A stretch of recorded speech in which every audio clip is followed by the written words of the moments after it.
Welcome to Dunn TV. In this History Maker video, we will be highlighting one of the earliest non-native settlers to Lake County, Illinois, Amos Bennett. The catalyst for non-native settlement of northeastern Illinois began with the opening of the Erie Canal in 1825, which connected the Great Lakes with New York City via the Hudson River and began the nation's first great westward migration. Pressure to open settlement resulted in a series of treaties to remove native people from their ancient homelands.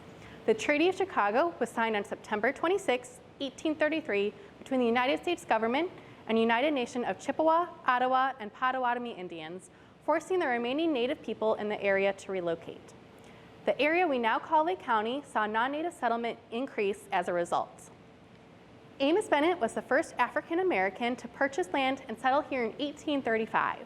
Bennett was born to freed slaves in Connecticut, and later his family moved to Delhi, New York, where his parents became the first freed African Americans to settle in that town. In New York, his family worked as sheep shearers, farmers, and laborers. When Amos Bennett arrived in Lake County in 1835, he settled near a spring in today's Gurnee by Milwaukee Avenue and Washington Street. He later had a house on Dilly's Road north of Grand Avenue, and overall, he owned 140 acres of land in Lake County.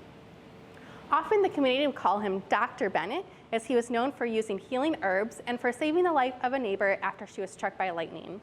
His family was known and attended events such as church picnics and community parties.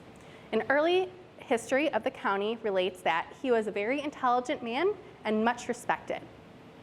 Bennett also became a history maker when he became the first African American to run for political office in Lake County.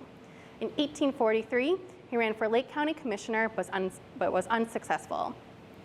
Bennett appears on the records in 1841 when he obtained a divorce from his first wife, and on January 4, 1844, he married his second wife, Anne Frances Stafford, in Jennings County, Indiana. Sadly, his paper trail comes to an end in 1852 when he sold his remaining 40 acres of land in Lake County to a neighbor for $200. There are claims he moved to Wisconsin after selling his land, but the Bennetts do not appear on any census records in the United States after leaving Lake County. It is a mystery to us, and we wish we knew more about this interesting man. We do not have any photos or drawings of Amos Bennett, but we do have a few objects he may have been familiar with that were common on farms during the mid-1800s. For example, Bennett and his family moved to Delhi, New York, would have used these shears similar to these to shear wool from sheep. After shearing, the wool was cleaned and carded.